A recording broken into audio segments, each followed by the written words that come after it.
ये ज़रा समझाएं कि ये जो दावा था कि 250 पे डॉलर आ रहा है और फिर अचानक नीचे आते आते उसको दोबारा गियर लगा, वो फिर ऊपर जाना शुरू हो गया। ये IMF की वजह से कुछ हुआ? You reported on that as well. What happened? जब ये नीचे आ रहा था, रुपया मजबूत होना शुरू हो गया, डॉलर नीचे आना शुरू हुआ, तो मेरी उस वक्त असेसमेंट ये थी, और गालिबन मैंने शाहजेब खानज़ादा की या किसी शो में ये बोला भी था कि इसकी जो मेरे ख्याल में जो वैल्यू है ना 270-280 रुपये के आसपास है। अगर आप उस होर्डिंग स्पेकुलेशन को निकाल दें, जो पाकिस्तान की इकॉनमी के हालात हैं उसके मुताबिक लग ऐसे रहा है कि वैल्यू को कोई एक्चुअल तो कोई भी डिटर्मिन नहीं कर सकता ना। आप एक रेंज देते हो, 270-280 की रेंज में था, तो आपने देखा कि 276 तक आया और फिर 16 अक्टूबर से लेके 15 नवंबर तक वो चला गया, फिर वापस 288 पे, 289 के ऊपर। ठीक है, अच्छा, अब वो जो उसका 276 पे आना था वो समझ आ रही थी, और अब उसको 276 से 250 की तरफ लेके जाने की मुझे कभी समझ नहीं आई थी।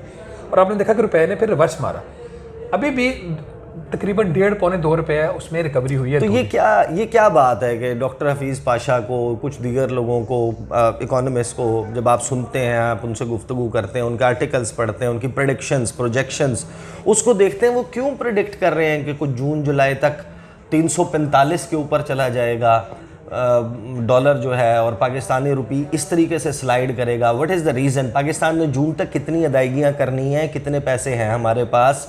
क्या वाकई जिस तरह PDM क्लेम कर रही है कि हमने तो डिफ़ॉल्ट के ख़तरा हमेशा हमेशा के लिए ख़त्म कर दिया, इज़ दैट करेक्ट? देखिए, जो डॉक्टर हफीज़ पाशा साहब ने नंबर दिया 344-345 का, उन्होंने खुद नंबर नहीं दिया। IMF की जो जुलाई की रिपोर्ट है, जो उन्होंने पाकिस्तान के प्रोग्राम को की मंजूरी के बाद जारी की थी, उसके अंदर वो नंबर इम्प्लिसिटली दिया हुआ था, वो ऐसे लिखा नहीं होता 344-345।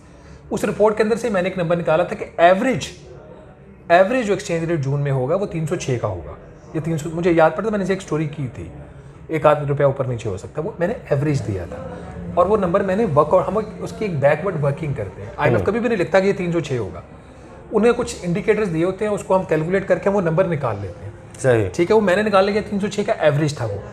जो पाशा साहब ने नंबर दिया 344 या 345 का, उन्होंने कहा ये जून का नंबर होगा। सही। जब एवरेज 306 है, इसका मतलब है कि जो एक्चुअल नंबर जून में होगा हमेशा ज्यादा। अगर आप 200, 280 पे या 285 पे या 77 के ऊपर खड़े थे, वो फिर 340 पे, जिधर भी 40 पे, तो 306 एवरेज उस वक्त की। अब अभी उनका फिर रिव्यू होगा IMF का, तो अभी इसकी नया एक असेसमेंट आएगी, तो इंशाल्लाह मैं अगले हफ्ते इस पे भी एक स्टोरी करूंगा कि वो क्या सोच रहे हैं IMF के, इसके ऊपर क्या व्यूज हैं।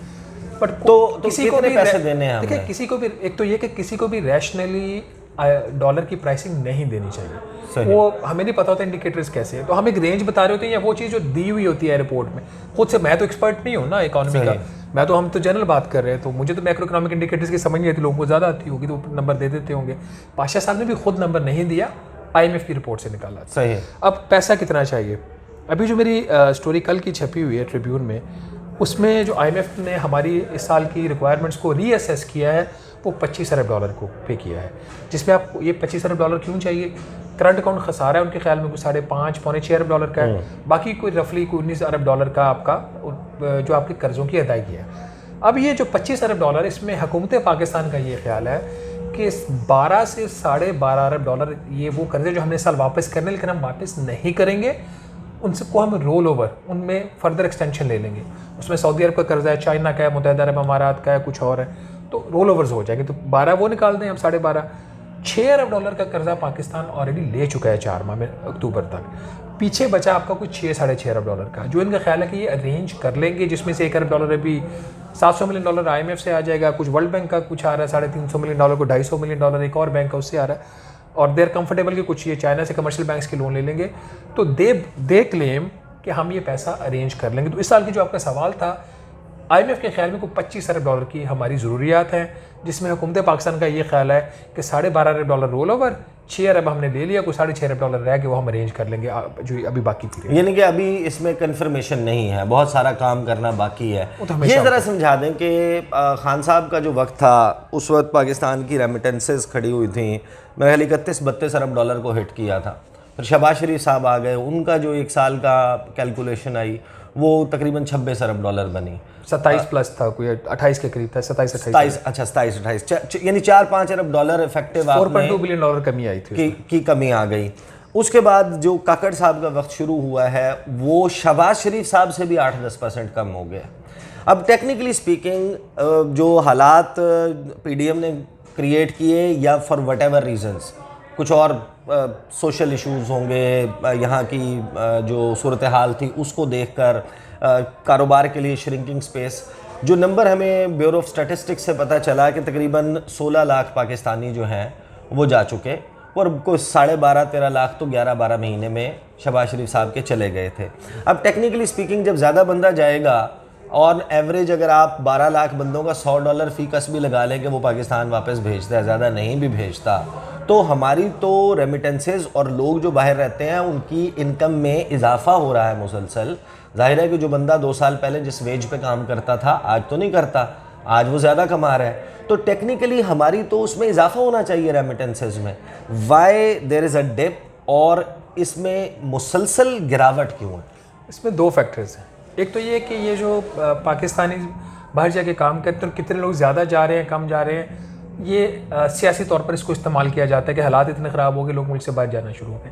नहीं, ये तो ब्यूरो ऑफ स्टैटिस्टिक्स का फिगर इसका है। नंबर ब्यूरो ऑफ इमिग्रेशन का होता है, लोग तो हमेशा से बाहर जा रहे हैं ना, उसमें 2 फैक्टर्स को देखने की जरूरत होती है। कोविड की वजह से रिस्ट्रिक्शन ग्लोबली लगी हुई थी, आपको पता है कि मूवमेंट नहीं हो रही थी, तो जब वो रिस्ट्रिक्शंस लिफ्ट हुई तो लोगों ने बाहर जाना दोबारा शुरू कर दिया, ट्रैवल। मैं खुद 2019 में लास्ट टाइम मुल्क से बाहर गया था, और मैं जानबूझ के 4 साल नहीं गया, 3 साल, फिर उसके बाद मैं खुद इस साल मैंने बाहर जाना शुरू। क्यों कि आप वो उस चक्कर में नहीं पड़ते कि आपके वो होंगे, लेकिन हम तो क्वारंटीन करना पड़े या टेस्टिंग और दिस एंड दैट। बट हमारा डिफरेंट केस है, जो लोग काम के लिए जाते हैं उनका डिफरेंट केस है, तो वैसे बहुत सारे ममालिक ने रिस्ट्रिक्शन लगाई है। तो मैं इस नंबर को फ्रैंकली कम ज़्यादा इस पर नहीं जाता। हाँ, क्या लोग बाहर नौकरियाँ ज़्यादा तलाश करना शुरू हो गए? हाँ, ये बात दुरुस्त है कि अब पाकिस्तान में काम करने की अपॉर्चुनिटीज़ कम हैं, तो लोग बाहर की तरफ देखना शुरू किए, which is the factual thing. दूसरा का क्या आप दूसरा कि ये जो गिरावट है मुसलसल डिप आ रहा है, तो इसका जाहिर है कि पाकिस्तान को हाँ, इसके 2 फैक्टर्स हैं। हमारे पास जो पैसा आता है वो 2-3 सोर्सेज से ही आता है। रेमिटेंसेज और एक्सपोर्ट्स है, फॉरेन डायरेक्ट इन्वेस्टमेंट आ नहीं रही, $1.5 की एक्सपोर्ट्स बढ़ नहीं रही और रेमिटेंसेज गिर रही है, तो हर तरफ से क्यों गिर रही है? उसके 2 फैक्टर्स हैं। नंबर 1, जब ये आपका एक गैप आता है ना इंटरबैंक में और ओपन मार्केट के रेट में या हवाले में, पाकिस्तान में जब इन्होंने डॉलर की कीमत को रोका तो पाकिस्तानियों में उस ऐसा नहीं था कि जो पिछले साल $32 अरब है, इस साल 28 है तो 28 ही आया। कुछ पैसा तो आपका आ गया फॉर्मल चैनल से, कुछ आ गया उसके बदले में रुपया हवाले से। जो पैसा दुबई से पाकिस्तान आना चाहिए था वो अफगानिस्तान से थ्रू हवाला पाकिस्तान आ रहा था। सही, ठीक है। तो अगर मैं पाकिस्तान में हूँ और मेरे को घर का बंदा बाहर और मैं उसके पैसे पे डिपेंडेंट हूँ, वो पैसे आप भेजेगा तो बिजली का बिल भी दूंगा और खाना भी घर में पकाऊंगा। तो यानी कि आपने अपना फिगर अच्छा दिखाने के लिए, और इसहाक डार साहब अगर अपनी परफॉर्मेंस बेहतर दिखाना चाहते हैं, चाहे एक्चुअल वैल्यू उस वक्त या मार्केट में ट्रेड जो है वो स्पेकुलेशन की वजह से, किसी भी वजह से, सट्टे वालों की वजह से 340 का अगर चल रहा है और आपने ज़बरदस्ती 217 का कर दिया, तो आपने बेसिकली बाहर लोगों को ये कहा कि आप ऑफिशियल चैनल से भेजोगे तो 217 मिलेगा, वरना 240 तो बड़ा डैमेज की। नहीं, ये बात स्टेट बैंक ऑफ पाकिस्तान ने अपनी मॉनेटरी पॉलिसी स्टेटमेंट में लिखी भी है, जो मैं बात कर रहा हूँ कि मैं कोई ऐसी बात नहीं कर रहा जिसके पीछे गवर्नमेंट का नंबर नहीं है। दूसरा इसका फैक्टर ये होता है कि जब प्राइस डॉलर की कम थी रिलेटिव टर्म्स में और आज ज़्यादा है, तो पहले आप मुझे 1 लाख रुपया पाकिस्तान में बेचते थे, तो उसके लिए फॉर एग्जांपल आपको $500 चाहिए था। अब रुपए की बेकदरी की वजह से आपको भेज अभी भी मुझे 1 लाख रहे हैं, तो 500 नहीं भेज रहे हैं मुझे, अब $400 भेज रहे हैं, तो ये भी एक फैक्टर होता है। तो 2 चीज़ें यहाँ पे सामने आती है। नंबर 1 कि जब आपका हवाले का, ओपन मार्केट का और इंटरबैंक का रेट का फ़र्क बहुत ज़्यादा बढ़ जाए तो जो फॉर्मल चैनल, बैंकिंग चैनल्स होते हैं उससे पैसा कम आता है। नंबर 2, अगर आप मुझे फिक्स अमाउंट मेरे घर भेजनी है, जो आप भेजते ज़्यादातर लोग फिक्स अमाउंट भी भेज रहे होते हैं ना, तो उसके लिए डॉलर की रिक्वायरमेंट उनके लिए कम हो जाए, तो ये फैक्टर्स होते हैं। हाँ, जो बंदा पाकिस्तान से जा रहा है, आपका जो एस्टिमेट है कि उसे इतना आना चाहिए, नए लोग जाते हैं उनको जहाँ के सेटल होने में करने में थोड़ा सा टाइम लगता है। इसके लिए जो बेहतर आप डाटा आपको जरूर देखा करें, ब्यूरो ऑफ इमिग्रेशन अपनी इस पर रिपोर्ट जारी करता है मंथली, उसमें आपको मंथ वाइज डाटा मिल जाता है और पिछले कई सालों का 90-70 से भी ट्रेंड मिल जाता है। नहीं, लेकिन उसमें तो हम देख रहे हैं ना, देखें शहबाज रान साहब, जाहिर है कि इतनी ज़्यादा तब्दीली नहीं आती पाकिस्तान में। अगर पहले जो नंबर ऑफ़ पासपोर्ट एप्लीकेशंस थी, और पाकिस्तान में आपको पता है पासपोर्ट लोग बाहर जाने के लिए बनवाते हैं, आइडेंटिटी के लिए नहीं बनवाते। यहाँ पे तो आईडी कार्ड तब बनवाना शुरू हुए हैं जब आपकी शादी के लिए, बच्चों के एडमिशन के लिए, अकाउंट खोलने के लिए, जॉब के लिए आईडी बनवाना पड़ा है। इस वक्त पाकिस्तान में पेपर शॉर्ट हो रहा है, ओवर वर्क, यानी कि पेपर शॉर्ट इसकी वजह से नहीं हो रहा कि पासपोर्ट ज़्यादा बन रहे हैं, पेपर शॉर्ट इसलिए हो रहा है कि डॉलर्स नहीं है पेपर्स मंगवाने के लिए। पेपर मंगवाने के। दूसरा, आपको पता है कि इस वक्त 24 आवर्स काम कर रहा है, छुट्टी नहीं कर रहा आपका पासपोर्ट ऑफिस, उसके बावजूद जो पासपोर्ट है वो डिले नंबर ऑफ एप्लीकेशंस की वजह से। दूसरा, जेरीज और फेडेक्स जो हैं उन्होंने प्रेस रिलीज़ जारी किया है कि अब हमारे पास पाकिस्तान से इतने एप्लीकेंट्स आने लग गए हैं, गुज़िश्ता एक साल में इतना बड़ा इजाफा हुआ है कि वो अब एक टावर बनाने जा रहे हैं F10 में। वो कहते हैं हमारी फैसिलिटी छोटी पड़ गई है क्योंकि पाकिस्तान से नंबर ऑफ़ एप्लीकेंट्स इतना ज़्यादा है, करोड़ों लोगों ने अप्लाई किया है। आप अंदाज़ा लगाइए, ज़्यादा हो जाएंगे यार। जी बिल्कुल ऐसा ही है। अगर 12 आप सक्सेस रेट कितना है पाकिस्तान में, वीज़ा का सक्सेस रेट कितना है? 100 बंदा अप्लाई करता है, कितने लोगों का वीज़ा लगता है? तकरीबन 10% है। यानी कि अगर 100 बंदा अप्लाई करता है तो 10 बंदे का वीज़ा लगता है, बाहर जाने का उसका पूरा निकलता है। पाकिस्तान से 16 लाख बंदा छोड़ के गया। अगर आप 16% की भी एवरेज लगा लें तो जिन लोगों ने अटेम्प्ट किया है वो 1 करोड़ है। But that's not the debate. अब मुझे let's just quickly wrap up, 2 चीज़ें रह गई हैं। एक चीज़ मुझे बताएं कि जो शहबाज शरीफ साहब की हुकूमत आई, PDM की हुकूमत आई, उन्होंने पहला बजट पेश किया, उन्होंने इकोनॉमिक सर्वे ऑफ पाकिस्तान की जो रिपोर्ट छापी, उसमें जो फिगर्स हमें इकोनॉमी की ग्रोथ के नज़र आ रहे थे वो 6% थे। ऐसा ही है। साल 2023 में जिस वक्त इन्होंने तजुर्बाकारों ने अपना बजट दिया और साल कंक्लूड किया, उस वक्त पाकिस्तान की ग्रोथ कहाँ खड़ी थी? क्योंकि दावे हैं ना, तो दावों के साथ फिर इस चीज़ को भी मैच करने की ज़रूरत है। 2017 में भी ग्रोथ अच्छी थी, ऐसा ही है। 18 में जब ये गए, 18 में जब ये गए हैं, और जिस वक्त खान साहब गए तब भी ग्रोथ अच्छी थी। तो IMF क्यों गए? तो ये जो नहीं 6% उन्होंने फिगर छापा। मैं आपको बता रहा हूँ, फिगर ठीक बोल रहे हैं। अब इसमें होता क्या है, ग्रोथ कैसे होती है, दिस इज इंपॉर्टेंट। एक वो ग्रोथ है जो 2018 में भी थी और 2022 में भी जब खान साहब गए हैं, जो कि बाहर के लोग उसको फंड कर रहे होते हैं। ग्रोथ अगर मैन्युफैक्चरिंग से आ रही है और आपके अपनी सेविंग्स उसको फाइनेंस कर रही हैं तो वो ग्रोथ पायदार होती है। वो पायदार ग्रोथ ना 2018 में थे जब 6.1% GDP ग्रोथ रेट था, ना 2022 में जब खान साहब गए जब 6% था। ये जो ग्रोथ थी ये कंजम्पशन लेड ग्रोथ थी। इसकी जो फाइनेंसिंग हो रही थी इस ग्रोथ की, वो बाहर के जो लोग थे उनकी जो सेविंग्स थी, जिसको हम कर्जा लेके पाकिस्तान आ रहे थे, उससे हो रही थी। सबसे ज़्यादा जो नुकसान, शहबाज शरीफ साहब ये भी ना कर पाए। नहीं, वो देखिए, आप जब उस वक्त जो इकोनॉमी का साल था, आप एक्सट्रीम क्राइसिस में चले गए थे ना। This was for the first time कि रियल डिफॉल्ट की बात हो रही थी। अक्टूबर और गवर्नमेंट का ये कहना इस सिचुएशन को और ख़राब कर रहा था। जब गवर्नमेंट खुद डिफ़ॉल्ट की बातें कर रही थी तो जो सरमायाकार है वो शेक कर गया। इंटरनली प्राइम मिनिस्टर को बता दिया गया था, शहबाज शरीफ साहब को, कि हमारे दाने अब रह गए 1 महीने के भी नहीं, तो भागो जाके IMF को मनाओ। उसके बाद फिर प्रोग्राम साइन हुए। मेरे पास तो बहुत ऐसी चीज़ें जो मैं लिखता नहीं हूँ, इस हद तक हालात ख़राब हो गए थे। मैं उसमें मार्केट को हम लिख रहे थे, तरीके से लिख रहे थे।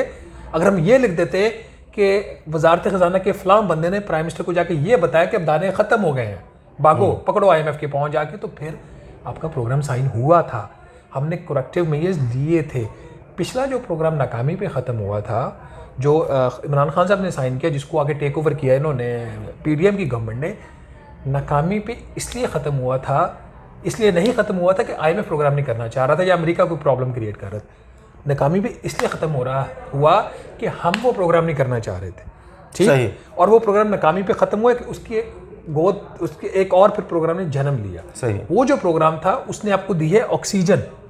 रिवाइवल नहीं हुआ अभी आपका, उसने आपको ऑक्सीजन दी है। ये ऑक्सीजन आपकी चलेगी 12 अप्रैल 2024 तक, जिससे पहले आपको इलेक्शन करवाने हैं।